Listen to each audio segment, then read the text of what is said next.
prepared for something new.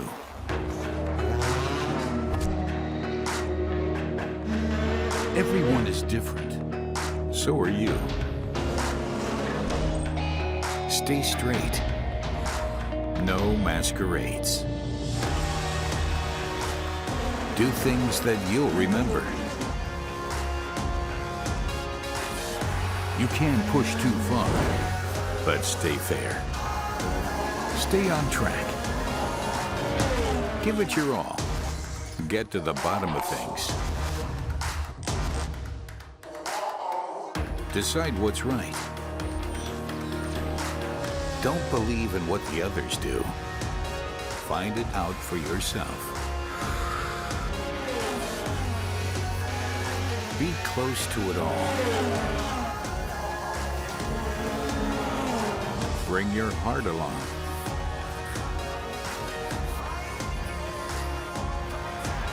Follow your goals.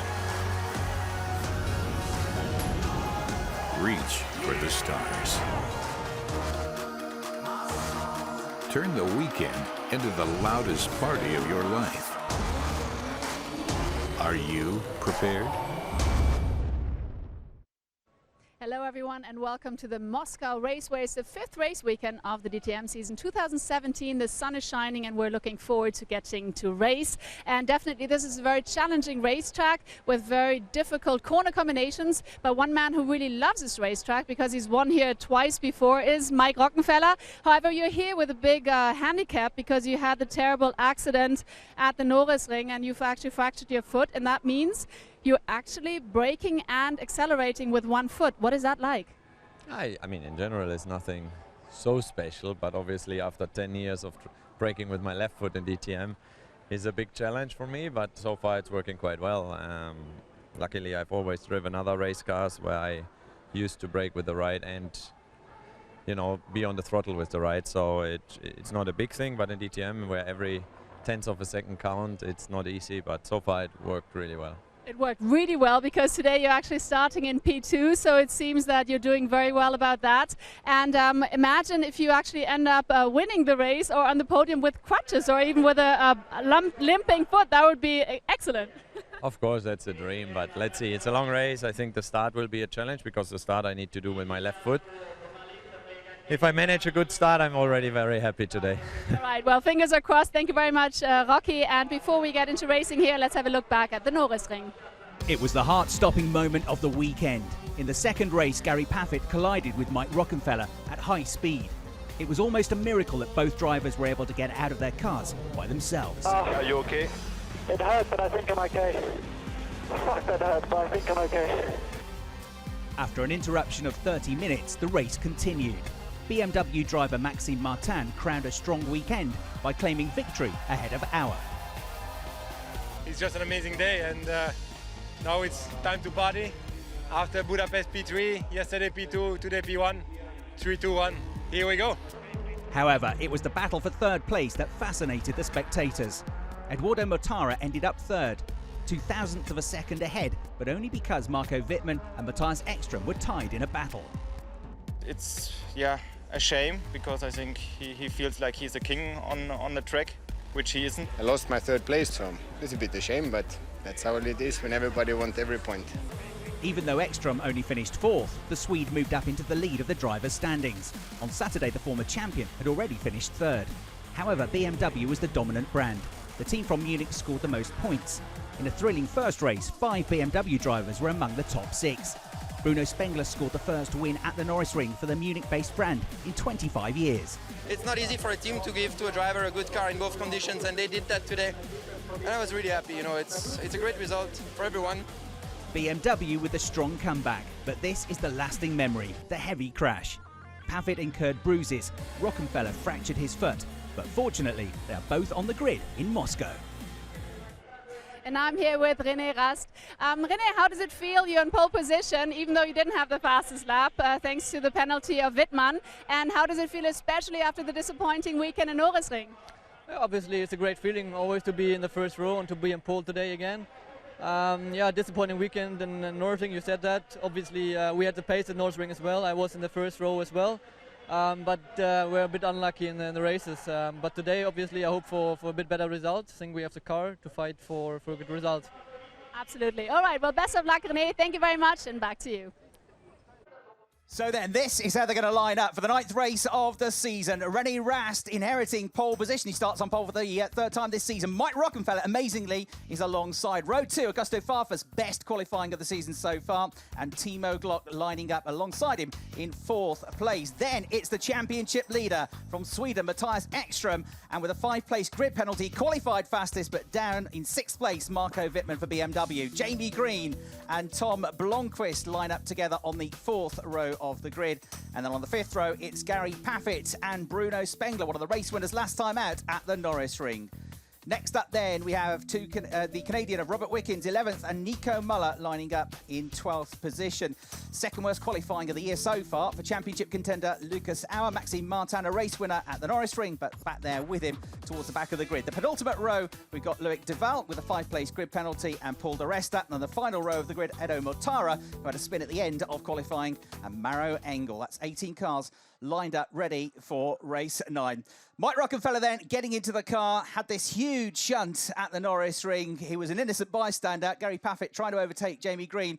Lost control of his Mercedes at 150 miles an hour, over 220 kilometers an hour down into the hairpin, speared into the side of Rocky, and he broke the metatarsal in his left foot. So rather, as you've heard, braking with his left foot, he's going to have to do everything with his right foot, but amazingly, what a performance to qualify up on the front row of the grid. Well, it's a great weekend for BMW at the Norris Ring, and Jens Marquardt is talking to Verena. BMW here in the first qualifying. However, you're a promising championship contender. Maxime Martin is only in P15, so do you have a good strategy to get him to the front? Well, hopefully. I mean, it was this morning in qualifying, was all about getting the timing right for the runs, and with Maxime, unfortunately, we didn't. But we were also the fastest, but we're not sitting on pole. So I think we're still in a reasonably good condition. And yeah, we just have to make sure that we do everything right now in the race.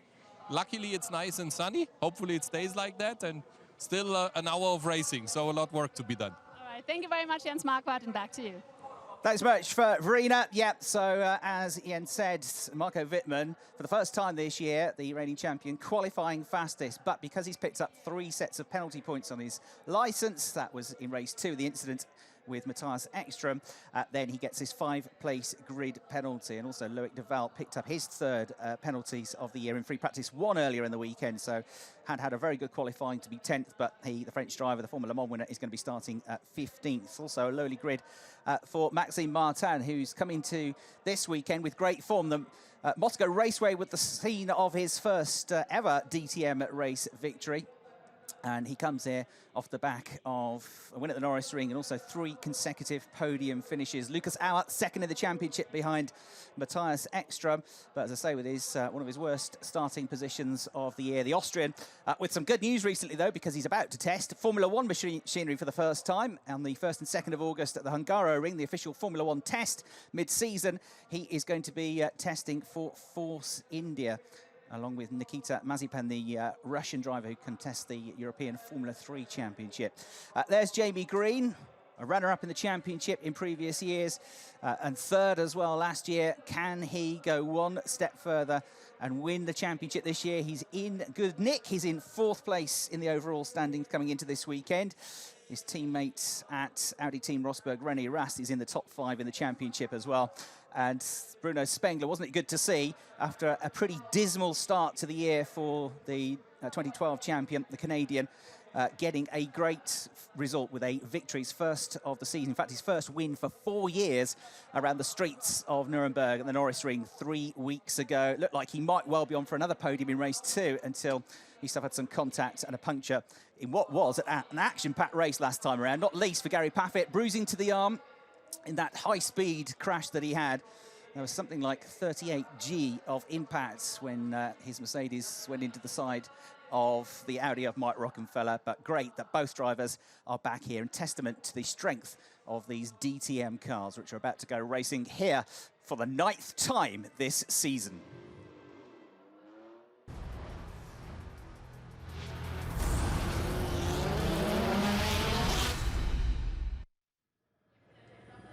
So we're all set for the 5th event of the season. There is the confirmation of how they will line up for the 3rd time this year. And his first full season of DTM, multiple Porsche Super Cup champion René Rast, already a winner this year. He's going to be starting on pole position. He was 2nd quickest by a 1/10.5. Marco Wittmann was fastest, but Marco's picked up a 5-place grid penalty from penalty points on his licence. Will certainly be one to watch, though, from the 3rd row of the grid, starting in 5th place, the German driver who has won here in the past.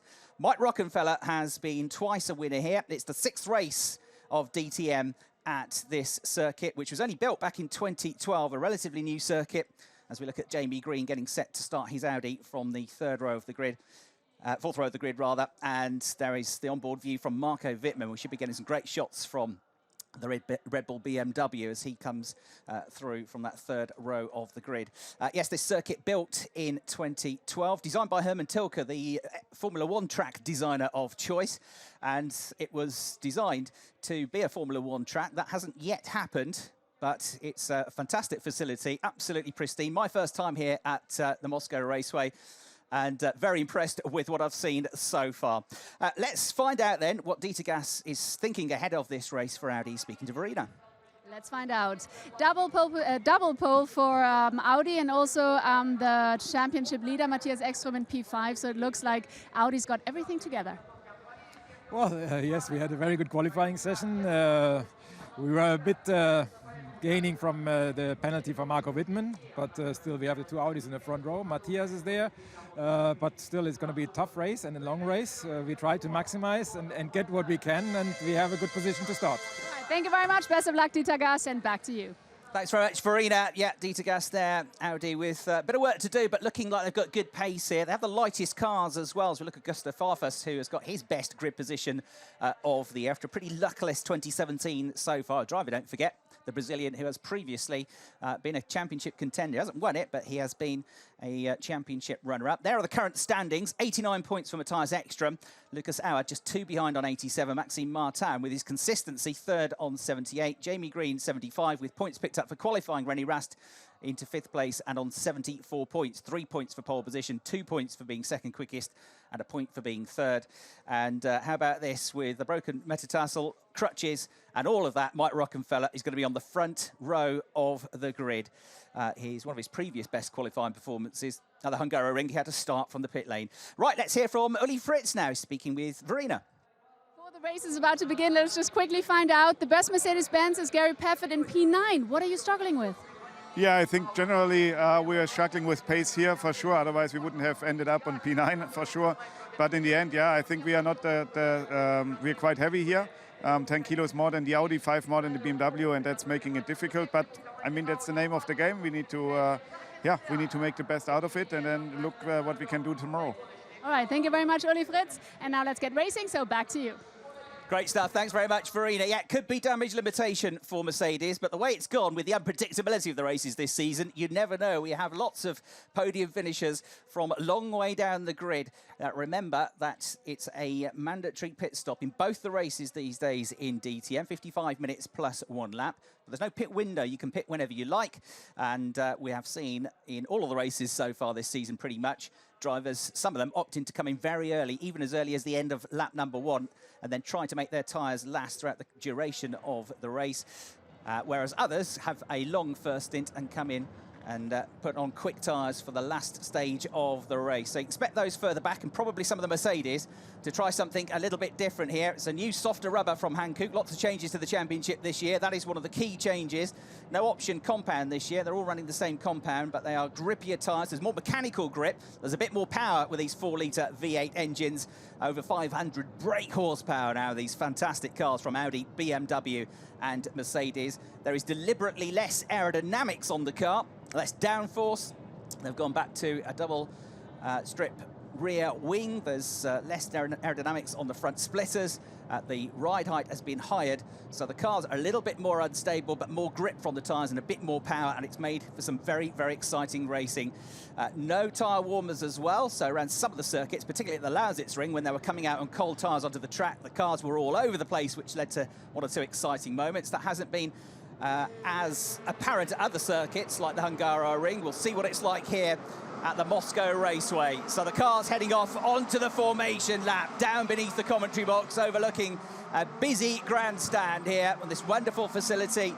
We're about 95 kilometers away from the center of Moscow in the Volokolansky district of Moscow, about 90-minute drive from the capital center.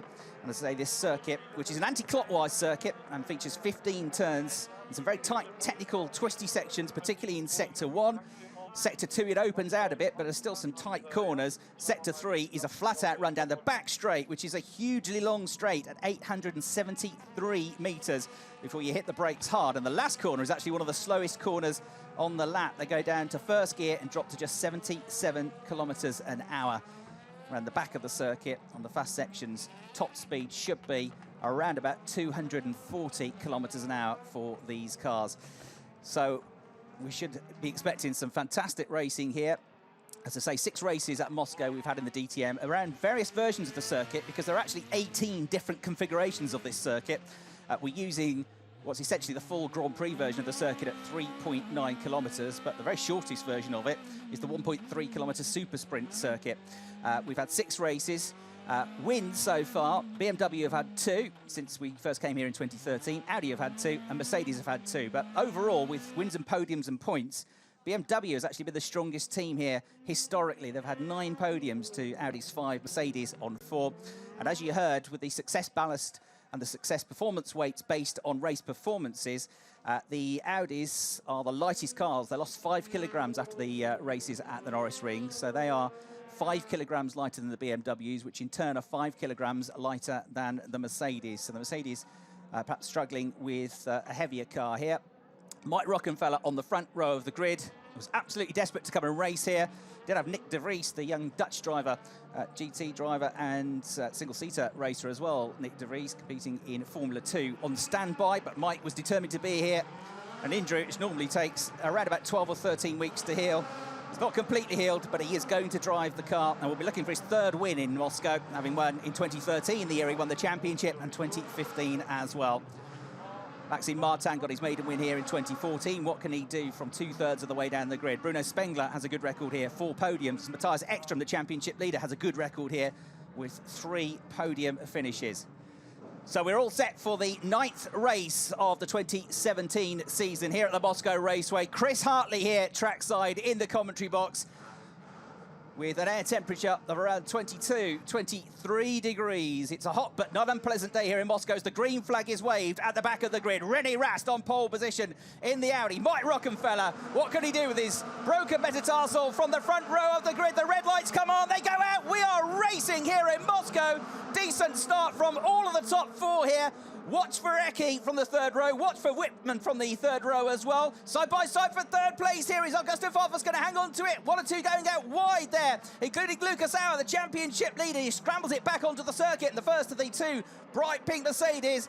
Edo Motara from further back down the field trying to get there as well. We got contact here between Timo Glock and Matthias Ekstrom, the championship leader. Set way out wide. He's going to lose 6, 7 places here. Plenty of runoff, so he survives. He gets back on track, but he rejoins in the middle of the pack, I'm afraid. So none of the championship front runners doing that well at the moment as Paul de Resta now goes side by side with Matthias Ekstrom. You got Bruno Spengler in the black BMW trying to get in the mix as well, as Matthias just scrambles and tries to get it all back together after losing all that momentum. De Resta is through, but he closes the door just about in time to fend off Bruno Spengler. Ekstrom then the 2-time championship leader on the defensive foot here. Incident being investigated already, that one between Ekstrom and Glock as the 2 of them came together. Glock came out of that better off. He's moved up into 5th place. So it's Rast, Rockenfeller and Farfus the top 3. Wittmann up to 4th place. Glock in 5th. Wickens in 6th place here as we see Maro Engel going wheel to wheel with Loic Duval. Maro back to the championship. And there you hear the car radio then from both Glock and Ekstrom, giving their versions of the incident. There then is Mike Rockenfeller. He said to Verena before the race the hardest bit was probably going to be able to start the car with his left foot on the brake. From now on, he's not using that left foot. He's doing everything with his right, braking and accelerating, and he's made a magnificent start to the race in 2nd place here. And coming into the pits already, we've got Paul de Resta, Maxime Martin coming in, and Edo Mortara from the back of the grid, really with nothing to lose. coming into the pits. Remember, Edo, last time out at the Norris Ring, got his first podium for Mercedes, having switched from Audi this year. That was from 16th on the grid, and we've seen other drivers coming from 16th, 17th on the grid to get onto the podium this year. So those drivers pitting at the end of lap number 1. Paul di Resta getting his win from, I think it was 13th on the grid at the Hungaroring as well, his first win of the season. So Maxime Martin coming out in the BMW. Again, he's a driver that has opted for this tactic before, and he's made it work before as well. He's been one of these drivers that can really make the tyres last. At the Hungaroring, on the second race of that weekend, he managed to get a podium finish by doing just this, made his tyres last all the way through. So Martin is out, but it's di Resta and Mortara ahead of Martin, the first of the pit stoppers, 16th, 17th and 18th. Where will they come into play later on in the race? And we certainly saw at the Hungaroring, safety car helping out. If you make your pit stop now, and safety car comes out before everybody else can make their pit stop. Oh, and look at this! Farfus and Rockefeller wheel banging on the way down into the final turn at turn 14. Still side by side. Augusto Farfus, the Brazilian, in the red and white machine. The BMW go wheel to wheel with the Audi and Mike Rockefeller. Rocky's got the inside line for turn 1. Can he hang on to it? Yes, he can. Absolutely determined.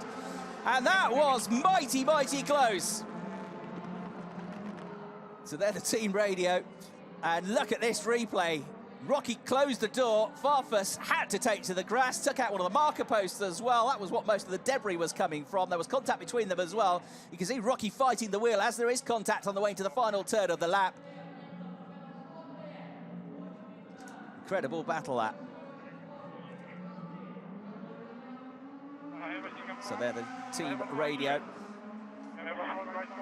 for both Rockefeller and Farfus. Heated debates, heated action out there on the circuit. Meanwhile, René Rast has got a 1.2 second lead. Rockefeller is in second place still. And Wittmann has come up to third. Farfus is dropping down the pack, I'm afraid. There is Jamie Green, who's benefited from all of that and moved himself up into the top 6 now. And that is the reason that Farfus is dropping back. Front right of the car, he's dragging. Is there a puncture? I think so.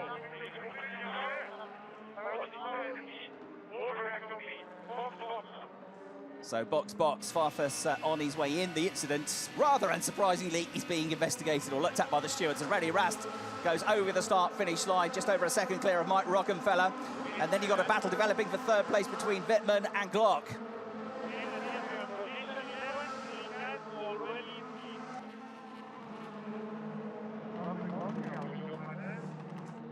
And we got more pit visitors, including Matthias Ekstrom. So Eki comes into the pits, and Tom Blomqvist has come into the pits as well. We know Farfus has had to come in to have a look at the car, and he's just limping his way in now, the Brazilian. So the 2004, 2007 champion Matthias Ekstrom in. Tom Blomqvist comes out of the pits, sliding around as he gets the tyres up to temperature. But a couple of drivers this weekend who have received fines for speeding in the pit lane. Like Maro Engel and Mike Rockefeller. Being those drivers, I suppose Mike's got a good excuse with his foot. There you can see the battered right rear corner of Eki's car after that first lap drama. So that might well have resulted in a change of strategy. One of the changes this year is in terms of DRS. They can use it for up to 12 laps, up to 3 pushes per lap. This was Blomqvist having to wait, actually, just pause while Farfus came in the BMW, which cost him maybe a second and a half, and it all counts in DTM. And this was Ekstrom's pretty good-looking pit stop. Limits in terms of the number of crew that work on the cars as well this year. So Ekstrom has come out of the pit stoppers at the head of the field. 13th overall, di Resta. 14th is the next best pit stopper. He pitted at the end of lap number 1. Blomqvist has come out ahead of Mortara. And they're the ones that made their pit stops, but now more come in. Lots of early stops here then, including Gary Paffett. Going to get a replay of the start now. It was all good from the first 4 on the grid. Safe, clean start from most of the drivers out there. Gary Paffett looked like he made a pretty good getaway off the line as well. And then it all kicked off on the way out of turn 1, going way out wide. Several drivers there, including I think Spengler and Auer in the Mercedes. Here's the reverse view. And a bit of contact there as well. Jamie Green getting a little bit of contact and a concertina effect. And then it was Ekstrom that came off worse as we got into it. Here then, a replay on board with Eki. Excellent start for Timo Glock in the yellow BMW. He made contact with Augusto Farfus. Eki thought he might have been in there, but then it all went wrong. Gary Paffett with a good start. Yeah, just a bit of contact with Jamie Green, but I think Jamie was getting out of the way of possibly the BMW of Marco Wittmann as he went side by side into the turn one together. Ekstrom then fighting the wheel. Great car control. You can see why he's a World Rallycross champion as well, as he got contacts. And then look at this, there were 3 abreast all the way down through the field here. Lucas Auer, that's why he went wide. There was nowhere to go. There was a road blocked as he went into turn one, and he had to take to the escape route, and did well to avoid contacts. He has already had lap 1 dramas this year at the Hungaroring. Let's see Green and Paffett, who came together at the Norris Ring making contact, but as I say, I think it was Jamie just trying to get out of the way of everybody else, and found that Gary was already squeezed up there on the inside, but it was light contact, not too much drama. And that reverse view then looking at Robert Wickens, who's probably made up more places than anybody at the start of this race. Timo Glock with an excellent start as well. So we've got Rast, Rockenfeller and Wittmann the top 3. Glock up to 4th place now. Robert Wickens up into 5th position. Struggled a bit in the free practice sessions, the Canadian, and didn't get a great grid position in 11th spot on the grid, but he's looking like he might pick up some good points here in the Mercedes. There is Matthias Ekstrom then. He's got to make his tyres last, but he's been able to do this. He certainly did it at the Lausitz ring to good effect to get himself up on the podium. Rene Rast picked up his first podium in the DTM in the second event of the season at the Lausitz ring. They picked up his first win from pole position at the Hungaroring. We haven't actually had that many drivers winning from pole position so far this year. The majority of times in the 2017 season so far, it has been somebody from further down the grid. Only 3 times from the 8 races so far has somebody won from pole. Lucas Auer and Hockenheim. Lucas Auer at the Lausitz ring, and Rene Rast got his win, as I say, from pole position at the Hungaroring. There he is then coming out of turn 14, accelerating back up through the sequential gearbox, unleashing the 500+ brake horsepower and getting himself up to speed on the way then into the 5th gear corner at turn 1, still taking about 212 miles an hour. They come into the stadium complex then, as into the pits comes Lucas Auer, 2nd of the championship. So Lucas making a pretty early pit stop as well. And that might be a good bet actually, because lots we know come into the pits in the first couple of laps of the race. Lots come in later on, but there aren't that many that come in at this stage of the race, so he should have a clear run. He shouldn't be balked by anybody coming in and out of the pit, so this could be a good move for Lucas Auer. We'll see where he comes out in relation to Matthias Ekstrom, Gary Paffett and Paul de Resta, who are the top 3 so far, having made their stops. Ekstrom about to come over the line. 2nd of the pit stoppers there is Gary Paffett, number 2, the 2005 champion, and Paul de Resta, another former champion, is with him as well, the 2 Mercedes brand mates. And where will they come out? Will they still be ahead of Lucas Auer? I think they probably should be. They were in front of him before the pit stops happened. But we'll see if Lucas has gained any ground with all of that. So we've now had basically just more than half the field through. Jump start investigation for Nico Muller. So that is being looked at. Something has triggered off the interest of the stewards in terms of the sensors on the cars. And so that is being looked at the moment. Nico currently for Audi running in 7th place in the race. Rene Rast then controlling things at the head of the pack, the multiple Porsche Super Cup champion. A few guest drives in DTM last year. He's always dreamt of being a DTM racer, and he's loving life in the championship so far. He's been the best qualifier on average this year. And he's also right up there in the championship hunt in 5th place. Didn't have a terribly good weekend, though, last time out at the Norris Ring. Now, a replay, as they're all still packed up together. And there's Timo Glock. That was the move on lap 1, as he went up underneath Matthias Ekstrom. That was on the run into turn 3, right in front of the grandstands. There's a big wide runoff area there. I was watching from the grandstands the free practice session this morning, and that's why Matthias was able to get back on. Marco Wittmann got a tap as well and lost several positions. He had a great grandstand view of this side-by-side battle between Glock and Ekstrom there. Ekstrom got his nose in front, Glock had got the line. They both went for it. 2 cars didn't fit into one. There was contact. They both had to work hard to avoid a spin. And Wittmann benefited from that and got past the pair of them. And that is why he's up into 3rd place in the race now. Just a 2nd clear of Timo Glock, who runs in 4th position.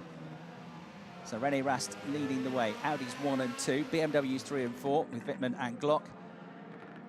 And then Nico Muller is side by side with Lucas Auer. Lucas Auer on slightly fresher tyres gets through in the number 22 car.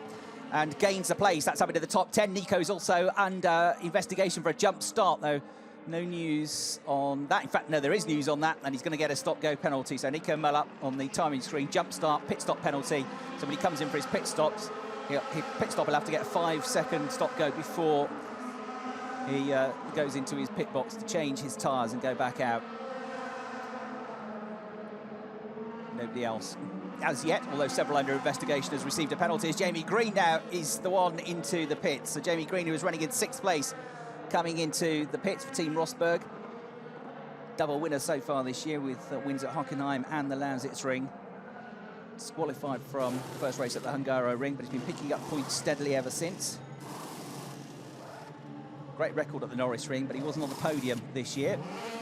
10 seconds now. That is not a lightning stop. Sort of times we've seen 7 seconds or thereabouts is a good stop these days, with only a wheel gun either side, only a couple of on either side of the car working on the cars as Jamie Green comes out just behind Matthias Ekstrom. Matthias has got his tyres up to temperature as well and should pull away. And then just behind you got Lucas Auer. So this battle for position here. And Ekstrom then remains the first of the pit stoppers. Jamie Green is second of the pit stoppers, but coming under attack now from Lucas Auer, who gets better traction, more grip on the tyres. Jamie Green can't fight him off for now, but don't forget, Jamie's going to have a slightly fresher set of tyres later on in the race. So Ekstrom is the best of the pit stoppers in 8th place. Auer, with that move, up to 9th, second best of the pit stoppers. And then it's Jamie Green, who came in at the end of lap number 8. 10th overall, but the 3rd best pit stopper. Paffett and then Muller next up, but Muller's got this 5 seconds penalty. Up front, René Rast is the overall race leader still. He's just gone across the line. He's maintaining a very similar gap to Mike Rockenfeller. It's hovered just over a second. It's 1.3 seconds at the moment, with Marco Wittmann just about 3 seconds behind in 3rd place. And not far behind him, we've got Marco Wittmann as the first of the BMWs. Timo Glock for BMW. And then the best of the Mercedes so far is Robert Wickens, yet to pit in 5th place. Bruno Spengler up to 6th. Maro Engel from the back of the field up to 7th, but he hasn't yet pitted. You can see the Nico Muller's car bouncing and hopping at the end of the straight there as he goes into turn 14 now, led by the orange car of Jamie Green, the British driver. We spent last weekend at Silverstone commentating, or co-commentating on the British Grand Prix for the British and international fans that were at the track. Back to business now for Jamie, though, as he gets back behind the wheel of the race car. And Gary Paffett, none other than Gary Paffett, right on his tail here, chasing him down. Gary looking for his first win for a while, looking for his first win of the season. He's been on the podium this year, but we're desperately left to get back to winning ways. But things certainly on the up for Gary. Much more of positive starts to the year than he's had for the last couple of seasons. There is the race leader, René Rast. Multiple Porsche Super Cup and Porsche Carrera Cup Germany champion. Also a winner 3 years ago at the Nürburgring 24 Hours as Marco Wittmann goes wide coming out of the final turn. And so the yellow BMW of Timo Glock gets better traction and gets through, gains the place on the way into turn 1, gets a bit wide coming out of the corner as he carried more speed, using the DRS as well. That's through into 3rd place goes Timo Glock. So the pair switch around as they go on the brakes into the right-hander at turn 3 now, down to 75 kilometres an hour. And then building up speed through this tight, twisty section through turns 4 and 5, the double left-handers. And then through the S section through the right at 6, the left at 7. And then another right kink at turn 8, which leads them onto the short back straight. And they're already doing 192 kilometres an hour over the hump. Dropping down a little bit into the left-hander at turn 9. And down to 97 kilometres an hour for the next bend. Here is a replay then. So this is coming into the final turn at turn 15. Glock had showed his nose. That was why Wittmann was already slightly offline, slightly out wide. Kept his foot in, but ran out of traction. And you'll see this bright yellow BMW firing up the inside in a couple of seconds' time. There he goes on the way into turn 1. There René Rast, and there in 2nd place Rockenfeller, and those two then squabbling for 3rd. The 2 Germans switching positions. Timo Glock having a pretty good start to the season so far. He's had some good races so far this year. Somebody else a bit like Jamie Green that's done a bit of media work this year, working for the media at the Nürburgring 24 Hours, in which lots of the drivers on the grid also compete on a regular basis. Timo Glock in the top 6 in the championship. 2 second-place finishes he's had so far this year, including in the very first race of the season at Hockenheim. From a lowly grid position, second in one of the races at the Hungaro Ring as well. Another tight, twisty circuit. On board then with Marco Wittmann here in 4th place. Still only around about a third of the way, not even a third of the way into the race, and it's been absolutely action-packed so far. René Rast is beginning to just edge away from Mike Rockenfeller at the head of the field. So the gap has grown to 1.6 seconds. Look in the background, though, at Robert Wickens. Robert is starting to come after these two, helped by the fact that they've been fighting each other. So the Mercedes starting to come onto the terms with the two BMWs in the battle at the moment for final place on the podium. Other battles going on further back. You've got Paul de Resta, right in the case of Nico Muller, who is not in turn very far behind Gary Paffett.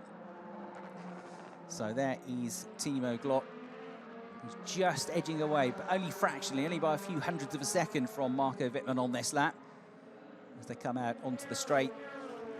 Robert Wickens, though, showing good pace here. 131.1 last time around, got him almost a second closer to the two BMWs.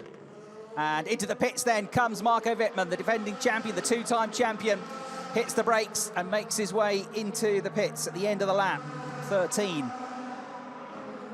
So, as I say, 7 seconds will be a good pit stop time. Bruno Spengler coming in as well, the Norris Ring race winner.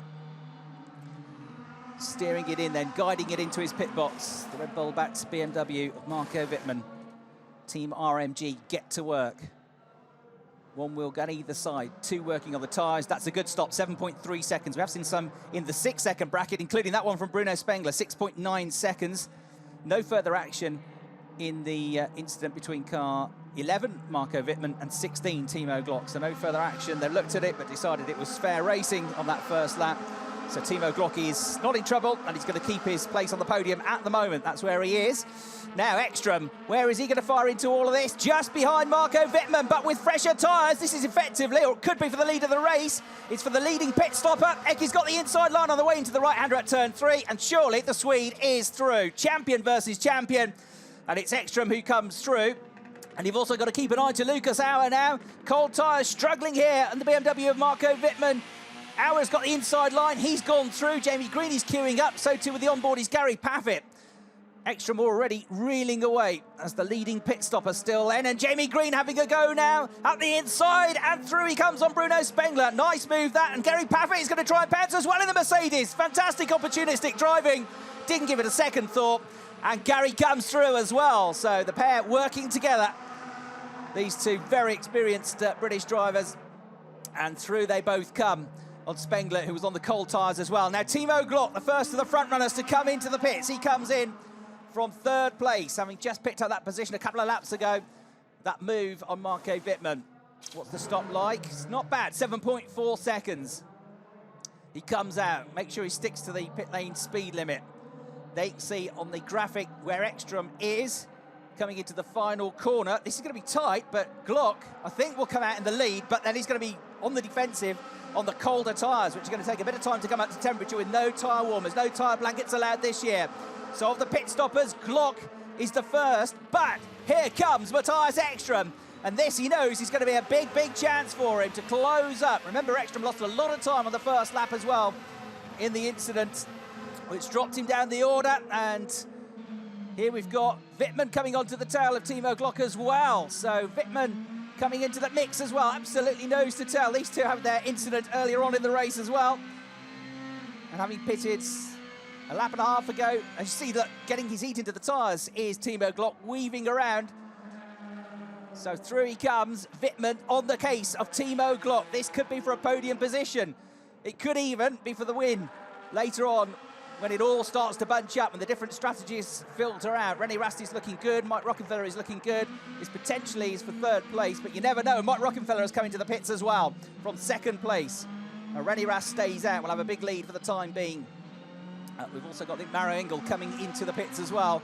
And Timo Glock doing a very good job here of keeping at bay Marco Wittmann. So they are the leading pit stopper. Wickens was the other one to come in. Robert Wickens, the Canadian, as out. 7.2 seconds, good stop for Mike Rockenfeller.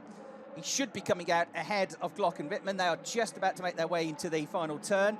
Out of the pits he comes, and here, about to go side by side are Timo Glock and Marco Wittmann. Marco Wittmann's got the better run going into turn one. DRS, I think, is deployed. Through he goes, and now he's got to try and catch up with Rockenfeller. And we're still waiting for Rene Rast to come in. Look at this, all huddled up together. Absolutely fantastic battle. Wickens has come out just in front of them in the number 6 Mercedes, and he's on cold tyres, and he's forming a queue. He's making that a very, very wide Mercedes here. He's got the BMWs all over him. Wickens doing a great job here and turning around what's been a disappointing weekend so far into some potentially some very, very strong points. So here is the onboard with Marco Wittmann, who at the moment is all over the back of Robert Wickens. Robert's hugging the inside line. If he can just hang on for half a lap or so, tyres should be up to temperature. We can see the car squirming around without grip as he gets onto the accelerator. Marco Wittmann still can't find a way through. He's trying to attack, and he's also trying to defend, of course, as well, from Timo Glock as the race leader comes into the pits underneath the commentary box. So through into the pits comes Rene Rast. There he is on your screen. And that just leaves Maro Engel now, yet to pit in the Mercedes. So we're looking for a pit stop around about 7 seconds. He was about 1.5 seconds clear. Engel coming in as well, actually. So they're all in now. They've all pitted. He's about 1.5 seconds clear of Rockenfeller. 7 seconds, that's 0.2 of a second quicker than Mike Rockenfeller's stops. One of the best we've seen. And the team at Audi Sport Team Rosberg will be very pleased with that. So he's going out just over the line now. Goes Mike Rockenfeller, there he is. The shuffler backs Audi, yellow and green. And he is going to resume second. But how far back will he be at the end of this lap on Rene Rast? He's a long way behind at the moment, but Rast is going to lose time as he gets his tyres up to temperature. And then third place is going to be Marco Wittmann. He's the one that gained out all of this, and the one that really gained is Robert Wickens in 4th place, Timo Glock in 5th, Lucas Auer in 6th, Jamie Green in 7th. And then you've got Matthias Ekstrom in this squabble for 8th place. On board with him now, in fact, it's just behind Gary Paffett, so I'm making 9th. And also in the top 10, Nico Muller, Bruno Spengler, 11th, Paul de Resta 12th, Loic Deval 13th, the Frenchman. So Ekstrom having dropped back, and we're about to find out why this is this squabble that's been going on while we've been looking at the pit stoppers. Bit of contact there, and yes, he was forced out wide. Gary Paffett went through, deployed his boost and got through, and Nico Muller very nearly got through as well, on board with Ekstrom, and it was onto the tail of Lucas Auer. Tiny bit of contact there, and then out wide on the exit to the corner, Green comes through. That's where the contact was. Green going for the move quite rightly with the door opened up, and for the second time in the race, on the back foot was Matthias Ekstrom, and through came several cars, including Gary Paffett, who picked up the pieces as well. Nico Muller wasn't quite able to get through. So it's turning into a very frustrating race, this, for the championship leader. Except neither of the other two in the top 3 in the championship are doing that well either. Lucas Auer is ahead of him, but not on a podium position, and Maxime Martin is a long way out of the points in 15th position. So of the top 3 in the championship, Lucas Auer in the best position, in 6th place overall. Ekstrom now having to defend from Nico Muller, just trying to get his rhythm back together here. But it's been a frustrating race so far with various incidents. But I tell you what, he's kept it on the road, and lesser drivers might have had that off into the gravel traps. He's had a bit of contact along the way, but he's been able to survive. The car has looked quite hard to drive at times. He's run wide a couple of times, and that's perhaps been why the drivers has come up the inside of him and why he's had to go on the defensive on the back foot. But the performance of the race so far, you could argue, is Robert Wickens, 4th position here, and really good pace for him. One of the heaviest cars as well, the Mercedes, don't forget. And he came from 11th on the grid. He's really made his strategy work. It's the lead Mercedes, and he's up at a 4th place overall. So everybody has stopped, and unusual this in the races that we've seen so far this season, for everybody to have stopped in the first half of the race, but that's exactly what has happened. And the other question mark is, what about those that pitted early? Are they going to start to struggle with the tyres later on around this circuit? We shall see. For the time being, though, Rene Rast, 1.2 seconds clear of Mike Rockenfeller. So the gap came down slightly by a couple of tenths during that pit stop window. Rockenfeller quicker on the last lap as well, closing the gap down. So Rocky pushing on.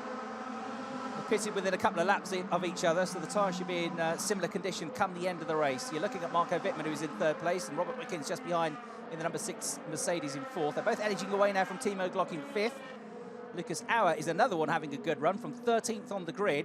He's in 6th place. Could he get himself back in the championship lead here? At the moment, he will, because he's 6th. He's only 2 points behind Ekstrom in the championship, and Ekstrom currently is in 9th place and only on for picking up 2 points. So as it stands, Lucas Auer is the young Austrian. In the week where it's announced that he's going to be testing a Force India Formula 1 car in a couple of weeks at the Hungaroring, he's going to move himself back, at least temporarily, into the DTM Championship lead, where he was earlier in the season, because he won the very first race. He won 2 of the 3 races at the start of the season at the Hungaroring and the Lausitz Ring.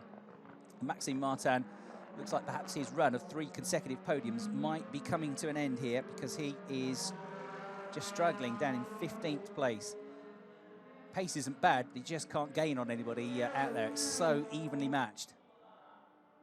Qualifying gap was 1.5 tenths of a second between the top 2, and that's actually one of the biggest gaps we've had this season. That shows you how competitive it's been. Smallest gap in qualifying at the Norris Ring was 4 thousandths of a second. In the other qualifying session there 3 weeks ago, the gap was 5 thousandths of a second. In the background there, you've got the blue and green machine of Loic Duval, number 77 in 13th place, pushing on Paul de Resta here. Paul was one of the early pit stoppers. Paul getting a bit of slide coming out of turn 15 over into turn 1. They go to start a new lap, but Paul de Resta hanging on to the place in 12th position for the time being. René Rast is leading the race, but the gap is coming down, 0.9 of a second. So for the first time since about lap 3, the gap is less than 1 second. There you can see the top 2 together, making their way on the way into the left-hander at turn 9, taking about 80 kilometers an hour in 2nd gear, weaving their way then through and building up the speed through turns 10 and 11, down at the slowest corner, the left-hander at turn 12, first gear corner, just 67 kilometers an hour. And then into the left at 13, the right at 14 is critical. That end sector 2 leads you onto this huge, long back straight as well. This was the second ever circuit to host an international race. The first was the Smolensk Ring back in 2010, hosting European truck racing. But when they had their first international race here, the World Series by Renault in 2012, this circuit became only the second Russian circuit to host an international event. The following year, DTM came here, and it's been coming back ever since. This is the 7th time we've had a DTM race at the circuit. Now, look at this. Absolutely nose to tail are Robert Wickens in the Mercedes and Marco Wittmann in the BMW. They go over the start-finish line within DRS striking distance. You have to be within a second of the car ahead, but Marco is hanging on to that position for the time being. Doing a very good job here is Marco Wittmann. Remember, he was quickest in qualifying. It's just that he carried this penalty, which put him back on the 3rd row of the grid. Marco Wittmann had a pretty good weekend at the Norris Ring, 4th and 5th in the 2 races there. Hasn't won so far this season, the Team RMG driver, but he has been on the podium once at Hockenheim. Can he get his 2nd podium of the year? They've split themselves off into pairs now. The 2 leaders just 0.6 of a second apart. What a story this would be if Mike Rockenfeller could win a race with the injury that he's carrying. Anybody else wouldn't have been here. I mean, these racing drivers are determined little characters and absolutely superhuman, super fit.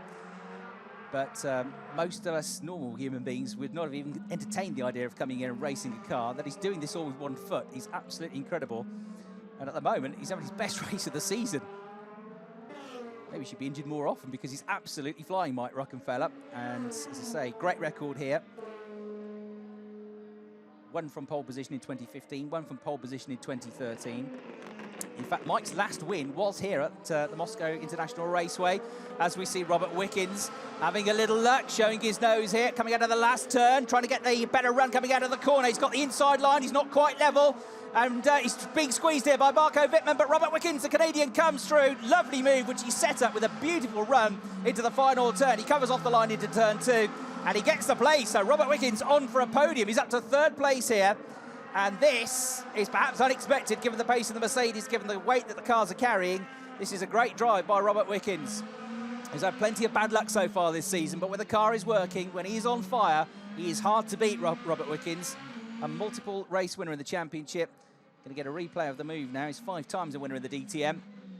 That's the view back from Marco Wittmann's car, going into the final turn. This is where he set it up with a very clever run here to just give himself a bit of trap position on that run into turn 1, and there the Mercedes came through. Robert Wickens in his 75th DTM race, looking like he might get a podium. As Gary Paffett there, a replay of him moving ahead of Jamie Green. So that was for 7th place. The pair of them having that mighty, mighty moment. And again, a bit of contact between them, the two British drivers. Last time it ended in tears at the Norris Ring. This time they get through it. And Gary Paffett comes out on top. So Gary having a good run here, up into 7th place now. 2.5 seconds behind Lucas Auer, who will be his next target. The Austrian driver currently in 6th place overall. So Mercedes getting plenty of cars up into the points, up into the top 10 now. There is the race leader, number 33, René Rast. Mike Rockenfeller coming up behind as well. Team Phoenix run him, and they won the Drivers' Championship with Mike back in 2013. They won the championship with the B-spec car, essentially, back in 2011 with Martin Tomczyk, who no longer races in the championship. Very strong results as well, as we see Tom Blomqvist in the garage. What a nightmare season this is, I'm afraid, turning into for Tom. He's had several retirements. In fact, Robert Wickens is the driver that's had the most retirements so far this season, coming into this weekend with 3 DNFs. But it's not been good news either for Tom. So Tom with more dramas, down 15th place in the championship standings, and no more points picked up for him. So he's our first retiree. René Rast, Mike Rockenfeller, 1st and 2nd. How is the foot going to hold up for the race? How's it going to hold up for the race weekend? He's got another qualifying and another race to come tomorrow. Nico Muller having a decent run. At the moment, he's hanging on to the final points paying position. He's in 10th place. But as you saw, Bruno Spengler, resurgent after his race victories, first in 4 years at the Norris Ring last time out, is up there in the mix as well, and will be desperate to get that. There's no point in finishing 11th. There's no point, so he might as well go for it. You've got Paul de Resta not far back either in 12th. Loic Duval getting to grips with DTM, a proven top driver in sports car racing, a Le Mans winner. And he's starting to get up towards the points as well. He's in 13th place. There is Nico Muller, number 51. There is Bruno Spengler, number 7. The BMW closing up on the Audi under braking all the way into the final turn. Look at Paul de Resta as well in the white Mercedes, who gets a better run than both of them coming out of the corner. You've got Engel ahead of Duval as well for 13th. Those two have switched around into turn 1. De Resta isn't able to take advantage of that. There he is in the number 3 car. The Scotsman desperate to get himself up into the points here, if he possibly can. Of the 3 brands, probably Mercedes overall, with wins and podiums and points, is the slightly weaker record around the Moscow International Raceway. But the 3 brands have all shared 2 race wins apiece over the half a dozen races that we've had since we've been coming here back in 2013. So Paul de Resta trying to get himself up into the points there in the white Mercedes. 31-year-old from Uphall in Scotland, runner-up in the championship in 2008 before he went on to win the championship title in 2010. He then went on to race with Force India, with whom Lucas Auer is going to test next month. He was a Formula 1 driver, 58 Grand Prix starts. Never got on the podium, but some good points performances in a car which was a midfield runner, really. Paul dragged it up there with an excellent 4th place finish at the Singapore Grand Prix in 2012. He got another really good 4th place finish at Bahrain in 2013 before coming back into the DTM in 2014. And things have got better and better since he came back. He struggled in that first season. Mercedes didn't have a great year, in all fairness to him. In 2014, he was only 15th in the championship on his comeback, 8th in 2015, and then 5th overall in the championship with a win at Hockenheim last year. And a mixed bag so far this year, but Paul has been one of the race winners that we've had. The head of that group, you see the orange Audi of championship contender Jamie Green in 8th place currently. On board with Matthias Ekstrom, the championship leader, who is just in the points, but only just in 9th place. He's chasing down Jamie Green in 8th. Gary Paffett pulling away quite quickly from the pair of them in the Mercedes. You can't even see him anymore. He is in 7th place. They're not really making huge inroads into catching his brand mates, Lucas Auer, who is in 6th place. 3 Mercedes in the points currently, 2 BMWs and 5 Audis. Nico Muller, on the graphic there, you can see his name has gone red. That's because he's run out of DRSs. Up to 12 laps in a race. In most races, the exception being the Norris Ring, you can use the DRS for. You can use it up to 3 times on a lap, but you use up all 3 lives on the lap, even if you only press the button once. You don't get to keep those 36 pushes. So he's run out. At the head of the field, Rast obviously hasn't had to use any yet because he's been at the head of the field, so he hasn't had the opportunity to use it. He's still got 12 laps worth left, so no problems there for him. Rockenfeller's got most of his left as well, 10 for him. Robert Wickens hasn't got that many left at 5. Timo Glock's only got 4 left as well, which may be a concern a bit later on in the race if he gets into a battle. Matthias Ekstrom starting to wind things up, starting to close the gap to Jamie Green. And don't forget, these are championship contenders. Green ahead is 4th in the championship. And the man that you ride on board with, as it stands, is the championship leader, but about to lose that honour to Lucas Auer. Because Lucas is a few places up the road, currently running in 6th position. And on for 8 points. And currently, Ecky's on for 2 points. So he's going to lose 6 points, he's going to be 4 points behind. And also, Reddy Rast, who's on for his 2nd win of the season, maybe, and it is a big maybe because Mike Rockenfeller is right in his mirrors still. Reddy Rast is very much a championship contender, 5th coming into this race, but he'll move right up the order if he picks up the full complement of 25 points here. It's just over 17 minutes of the race left to run then, and it's fascinatingly poised. Reddy Rast, as we saw with his race victory at the Hungaroring, he's able to control the pace. Didn't win that one by a huge margin either, but he just kept everybody at bay and was able to hang on to the win. René Rast, the win at, the Lausitz-Ring, not the Hungaroring. And Matthias Ekstrom he was that he fended off in that one.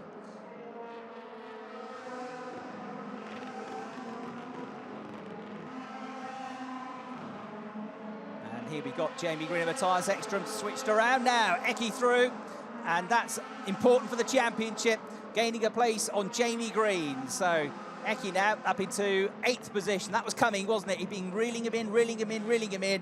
He got a chance, and he went through, and this is how he did it. Hopping and skipping through. Jamie Green didn't fight too hard. I think he knew that Matthias had better pace. It was a fairly straightforward move.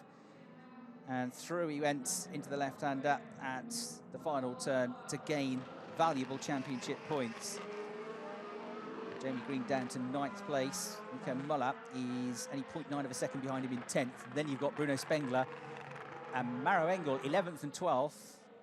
Engel now ahead of De Resta, so De Resta down to 13th place. Maro having a pretty good run here on his return to DTM. Former Nürburgring 24-hour winner 2 years ago for Mercedes. Around the Grüne Hall, the Green Hell. Gap's just widened slightly, hasn't it, between the top two here. Rast and Rockenfeller.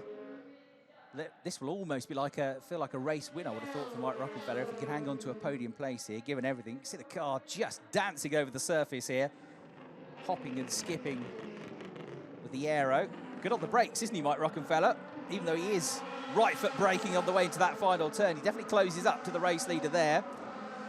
Wickens in the background in 3rd place. What's his pace like? He's actually a little bit quicker than these two, by 10th or so on every lap. Has less DRS available to him if he catches them up. But he'll probably have enough to mount a challenge. So I wonder if Mike will start to just feel this now and come under pressure from the Mercedes and Robert Wickens as we get into the latter stages. Then you can see Jamie Green's only got 1 left. He ran out pretty early in the 2nd race at the Norris Ring, pulled a Resta also with only 1 left. But of the front runners, Rast's got 12, Rockenfeller's got 8. He's used up a couple in the last few laps, but hasn't been able to get through.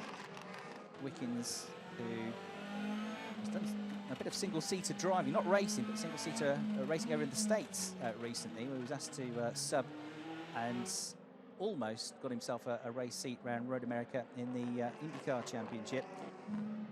Made his IndyCar debut. Mikhail Aleshin, the Russian driver, had some visa issues, so Robert was asked to stand in for the Schmidt-Peterson team.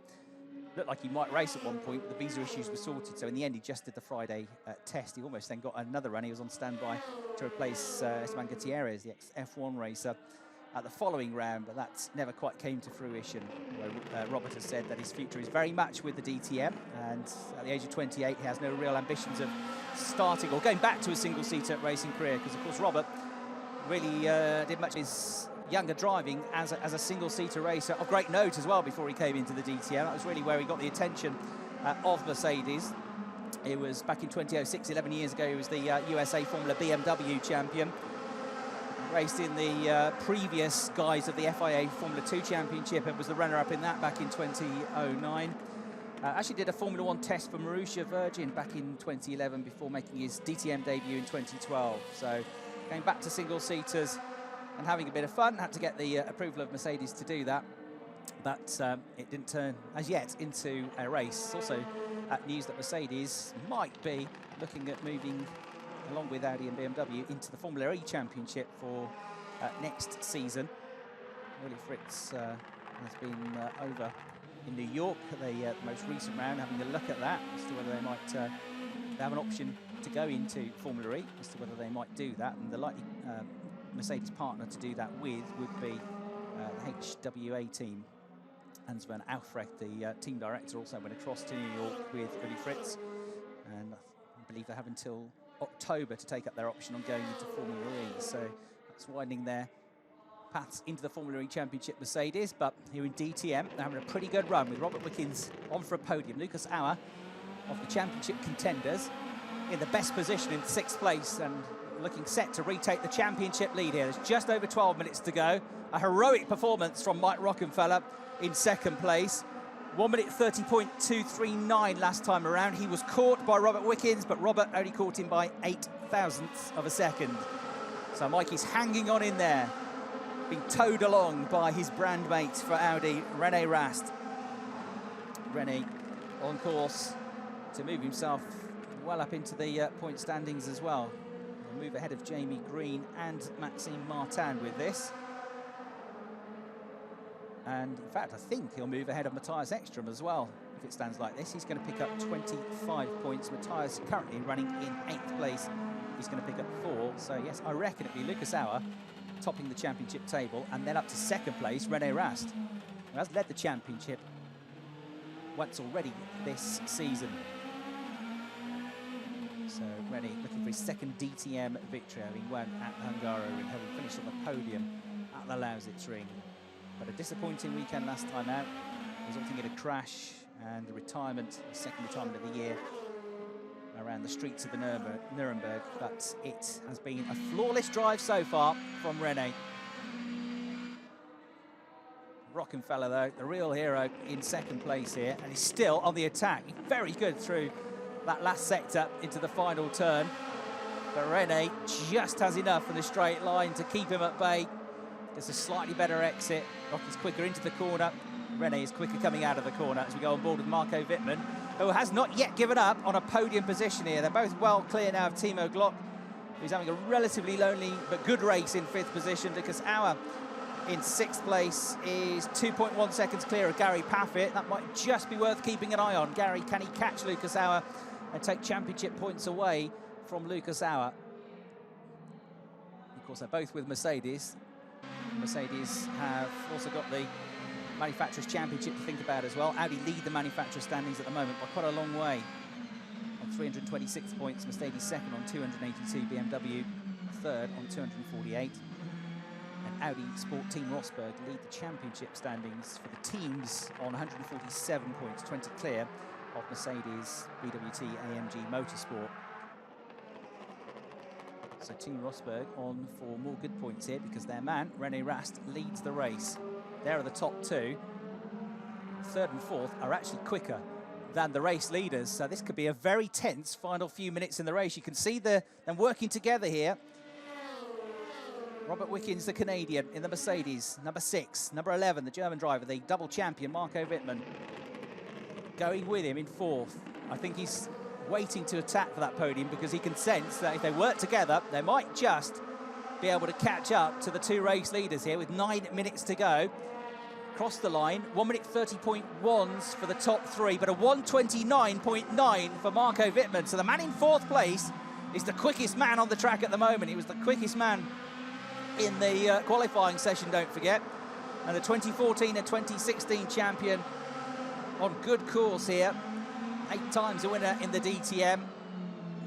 And very often the lead BMW driver, although recently that mantle has very much gone the way of Maxime Martin, at least on a consistent basis, though of course Bruno Spengler picked up their first win and their 25th DTM win. The first win in 25 years at the Norris Ring 25 points, 25th win, 25 years since they had won at the Norris Ring. So Spengler, that was his day on the Saturday at the Norris Ring.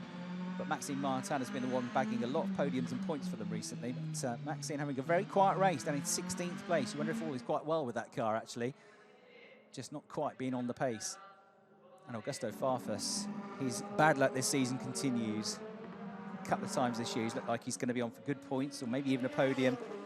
And it has not worked out for him. And after that lengthy pit stop and problems, damage to the car, I'm afraid he's the last of the runners in 17th. Just the one retiree, Tom Blomqvist, so far. You look at our two leaders, René Rast and Mike Rockenfeller from Germany. And then for third place, it's getting very, very tight here. Robert Wickens, the Canadian, trying to prevent a German driver 1, 2, 3 here, but he might be powerless to do so. DRS is activated. Through comes Marco Wittmann into third place, and that has been coming because he's the quickest driver on the track at the moment. He's had enough of following Robert. He feels like he's being held up, and he thinks he might just have a chance of catching up to the top two, particularly if they start to fight. And look already how Marco has romped away from the Mercedes at turn 3.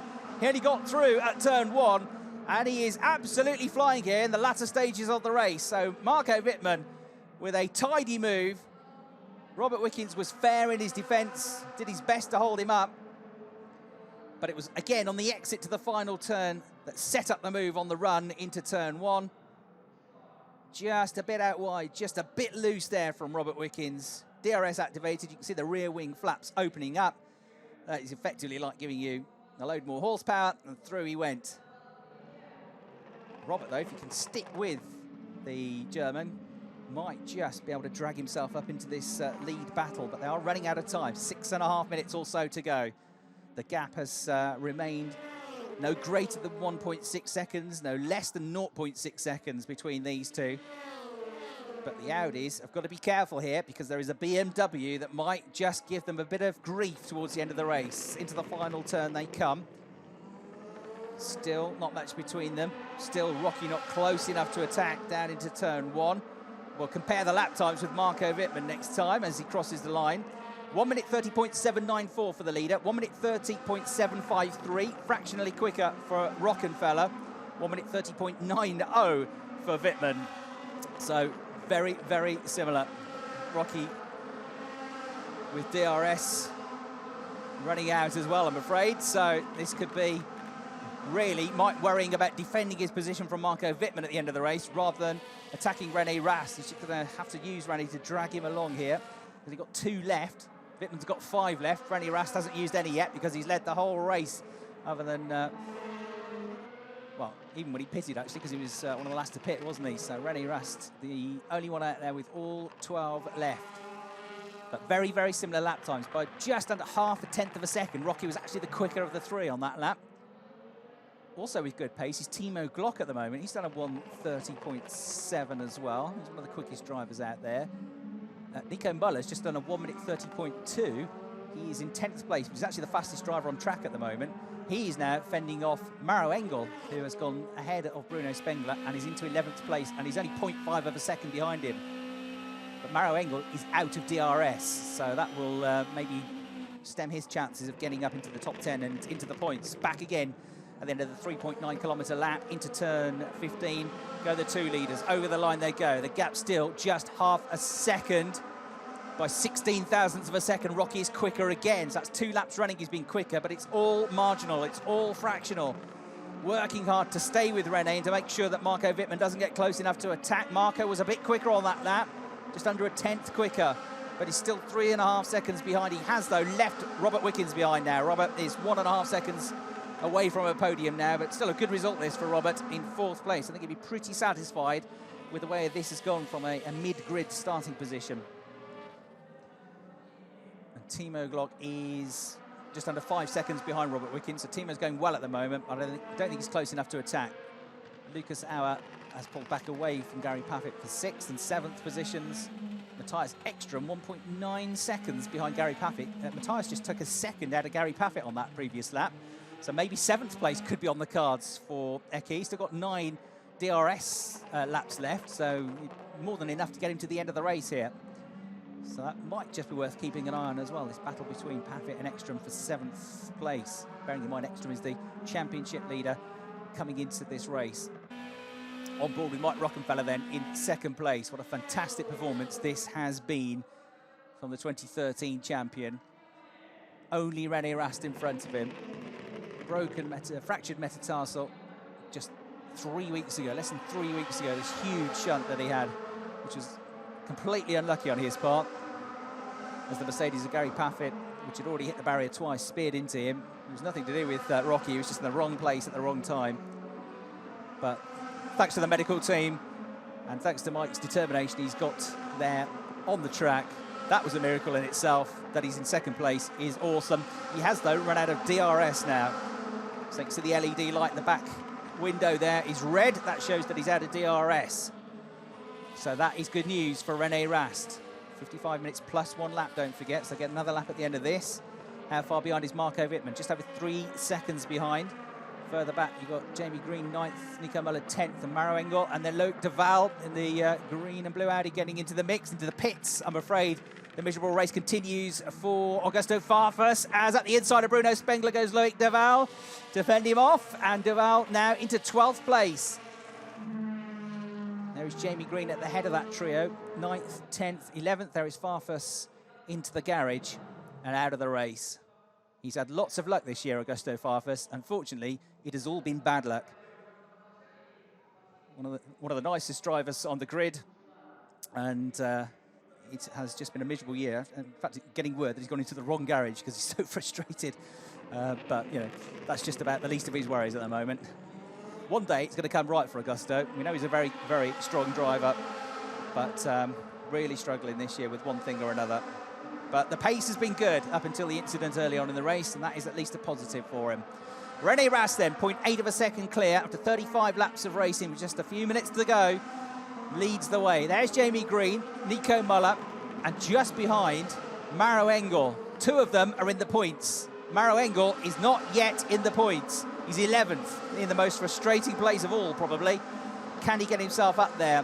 He's only scored 3 points so far this season, with a 10th at Hockenheim and a 9th place finish at the Lausitz Ring. Can he get another point here?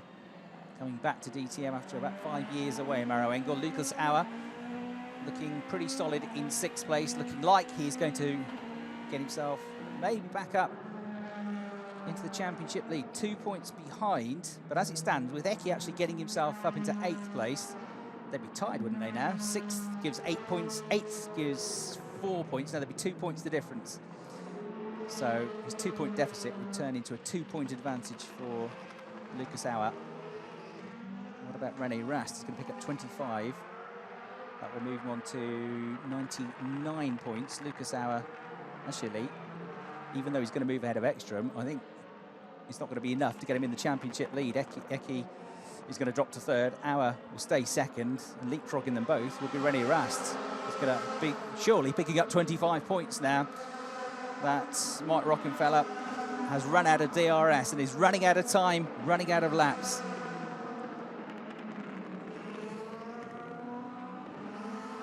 There's Jamie Green just edging away now. More solid points, no podiums for a while, but Jamie's picking up the points. And we've seen plenty of times in the past, including from Mike Rockenfeller, the year he won the championship. You'd have to win that many races to win the title. Mike only won twice in 2013 to win the championship title.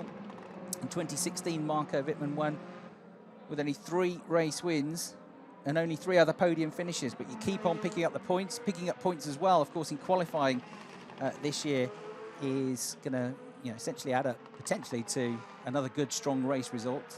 Keep picking up 3 points for pole positions, and then that could be the difference at the end of the championship year. So Lucas Auer is going to pick up for 6th place 8 points. That'll move him on to 95. Matthias Ekstrom is going to be 2 behind by my very rough maths. We'll see at the end. René Rast 74 before the race after the points he picked up in qualifying. We'll move on to 99. You're going to have 4 points, I reckon, between the top 3 in the championship, with Rast winning the race, moving back up just into the points lead. It is super, super tight this year in DTM, as it is in this race. The challenge from Marco Wittmann has fallen away, so it is looking like an Audi 1-2. The BMW 3rd, the Mercedes of Robert Wickens in 4th place. time is up. So the 55-minute plus 1 lap race is almost at an end, and it has been controlled. It is winning again at the minimum distance, but it is looking like another victory for Rene Rast, who has not put a wheel wrong. Haven't seen him get out of shape, haven't seen him taking too much curb, haven't seen him locking a wheel. A very smooth drive, super drive from Mike Rockenfeller. Marco Wittmann will be well pleased, and if he can have another good qualifying tomorrow without a grid penalty, could it be a race winner first of the season for Marco Wittmann tomorrow? One thing we do know about DTM is that tomorrow is usually a very different set of results to what you get on a Saturday. It is wide open, and the unpredictability, one of the great things we love about the championship. Matthias Ekstrom on board with him. Been inching back up towards Gary Paffett for the last 6 or 7 minutes of the race, and he's started to put the pressure on. He's got that gap down to almost nothing now. Will he have a big go? Will he risk the points he's got? Just gain a few more. Might be worth it, but if it comes to grief and he loses all the points that he's got at the moment, he'll rue it as well. So the Audi versus the Mercedes coming up to the end of the race. But we're almost home and dry. Rene Rast coming out of the final turn, takes the checkered flag and wins the race. Mike Rockenfeller, a magnificent second place finish. Marco Wittmann completes the podium. Robert Wickens from 11th on the grid to 4th. And here comes Matthias Ekstrom, trying to go around the outside into the last corner of Gary Paffett. Can he get the cut back here? It's going to be a drag race to the checkered flag side by side. But Paffett hangs on just to 7th position. Thousandths of a second between them as they cross the line. Another one running out wide in the background is Paul de Resta as he tries to gain position, but he's out of the points anyway. Mortara fends him off. There is your race winner. After 38 laps of racing, just 0.7 of a second between him and Mike Rockenfeller. They followed each other all the way around for the whole race. Nothing in it, but Rast wins for the second time in his DTM career and the second time this season. Mike Rockenfeller gets a superb second place finish, his second podium of the year to follow up from the 3rd place in race 1 at Hockenheim. And there he is, the man of the moment. That is like a race victory. He'll sleep well tonight. He'll probably ache, but what a fantastic result for Audi. Dieter Gas is speaking with Verena. And he looks very happy. Congratulations, a double victory. It was a really fantastic race. You've got to be absolutely raving. Yeah, thank you. Really fantastic race. I mean, Rene and Mike from the first row to 1 and 2 at the end of the race. Couldn't have asked for more for the two of them at least. Bit unfortunate the incident of Matthias in the very first lap with Timo Glock, but obviously we're delighted with the race result. What a heroic performance by Mike with his broken foot that he really managed to hold on. Yeah, let's say he did almost what he promised, because he said he's so strong here and he's going to win it. He managed to get P2, so I'm still happy with that. Yeah. And how do you actually judge the incidents with Matthias Ekström? Well, I think it's difficult to say straight after the race. Maybe look once more at it. There was a warning for Timo Glock, so it looks like race director decided that it was not okay what Timo did. But now for the moment, enjoy and congratulations again. Thank you very much, and back to you, Chris.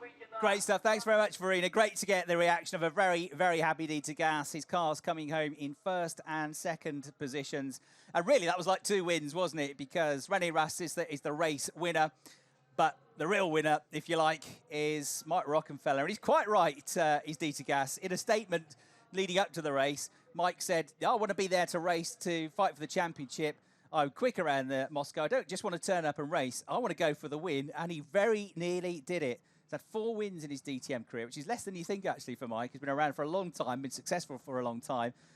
But that is almost like 4.5 wins, isn't it? Because what a brilliant effort. 2 of his wins, actually, half of his wins in his career so far have come here at the Moscow Raceway. So, brilliant performance. That very much keeps Mike in the championship fight as well, which he still has one eye on. Rene Rast, magnificent controlled drive, towing him along, making sure that Marco Wittmann wasn't a threat right at the end of the race. You see the provisional results up on the screen. And only the 2 retirees, Augusto Farfus late on in the race, and Tom Blomqvist with a technical drama about halfway through. So there, Rene Rast out of the car. There is Mike Rockenfeller, Team Phoenix driver. Norbert Haug, ex-Mercedes Formula 1 boss, who is commentator and media personality these days is there ready to do some interviews as well. You just saw Norbert there in the corner of the screen. Onto the scales. First things first, though, for our top 3 drivers there on the scales is Marco Wittmann, who had a really good drive to 3rd place. And that was him giving the thumbs up, I think, at the end of the race to Robert Wickens, because they enjoyed a very good, clean, fair battle, those two, for the final spot on the podium. There is René Rast, always with a huge smile on his face, a great sportsman, a great enthusiast of racing, and an excellent driver. Those that follow Porsche racing and sports car racing, because he's been with Audi as a factory driver for a couple of years now, will know the name René Rast, but many of you watching internationally might not be that familiar with René until he came into the DTM. But he is a super driver. Whatever he's in, he's competitive, he is a winner. There you can see hobbling, broken metatarsal, special race boot on as well. Might be his lucky boot now, that is Mike Rockenfeller. He's going to be feeling that, and no doubt there'll be some physio on the left foot tonight. But the pain was worth it with that best result of the season for Mike Rockenfeller, incredibly. So here's some super slow-mos of our top 3 drivers. Marco Wittmann, the top BMW, quickest in qualifying, had to start on the 3rd row of the grid, carrying a 5-place grid penalty for penalty points picked up. But once again, showing why he is a double champion, the Team RMG driver. 2nd place, nothing more to be said really, just a magnificent drive by Mike Rockenfeller. The best result of the season. And the winner and championship contender, René Rast, coming through. German drivers 1st, 2nd and 3rd here at the Moscow Raceway in our 7th DTM race around this fantastic facility. Clouding over now, but still a very warm day here. A slight breeze. You can see the flags blowing just above the pit lane, which is opposite the commentary box here. Very high commentary box as well. Some steep stairs to get up here and keeping me fit, but it's a great view. It's a wonderful facility. Absolutely pristine here. Right, Drivers' Championship. Just about got it right, I think. René Rast on top by 4 points, 99. Lucas Auer moves ahead of Ekstrom, but stays 2nd because he's leapfrogged by René Rast. And Matthias Ekstrom 3rd on 93. 6 points between them. Maxime Martin drops to 4th. Jamie Green keeps on plugging away, 5th place. And up to 6th in the standings, Mike Rockenfeller. Absolutely fantastic. Marco Wittmann then, great drive on the podium. He's speaking to Verena Reed. Definitely. Marco, congratulations. That was really a tough fight coming from P6 and then fighting your way to P3. And then Wickens overtook you, but you fought back. You kept motivated. So now P3, how does it feel? Yeah, definitely happy. I mean, already was qualifying to be on pole. We did the maximum for the 5 grid place penalty. And coming from 6, we had some good fights. Already a good first lap. Then some fights after the pit stop with Timo.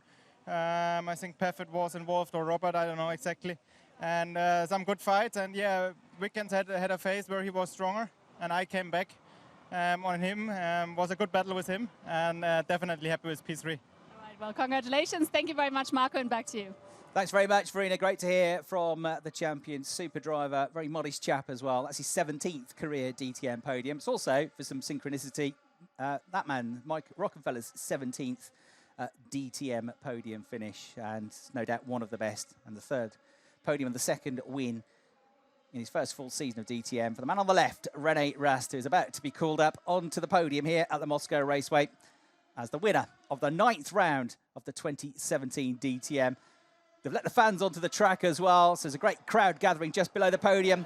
As up onto the top step goes René Rast and leaps into the air and looks like he's just had a mild, gentle walk rather than a brutal 55-minute race. Not a bead of sweat on him. Super fit driver, as they all are. Mike Rockenfeller, probably the biggest challenge was actually getting up the steps to the podium, I reckon, but he's done it with his crutches. And a big cheer for Mike as he hobbles his way up onto the 2nd step of the podium. Incredible what the human mind can do, isn't it? And there you just heard from him with Verena. Marco Wittmann up onto the podium for the 17th time in his DTM career. The winning driver, René Rast, and the winning team, Audi Sport Team Rosberg, their team representative up on the podium for their trophy as well. So there, 3 very happy drivers and a happy team representative. Crowd gathers below. and we're about to hear our race winners' national anthem. The German national anthem will play for René Rast.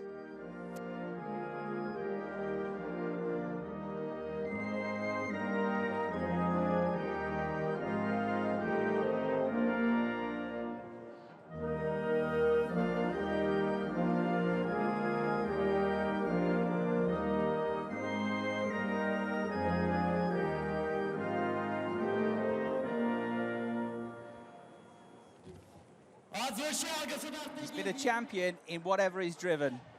VW Polo Cup champion 2005, Porsche Carrera Germany champion 2008, Porsche Super Cup champion 2010, 2011, 2012, Nürburgring 24-hour winner in 2014.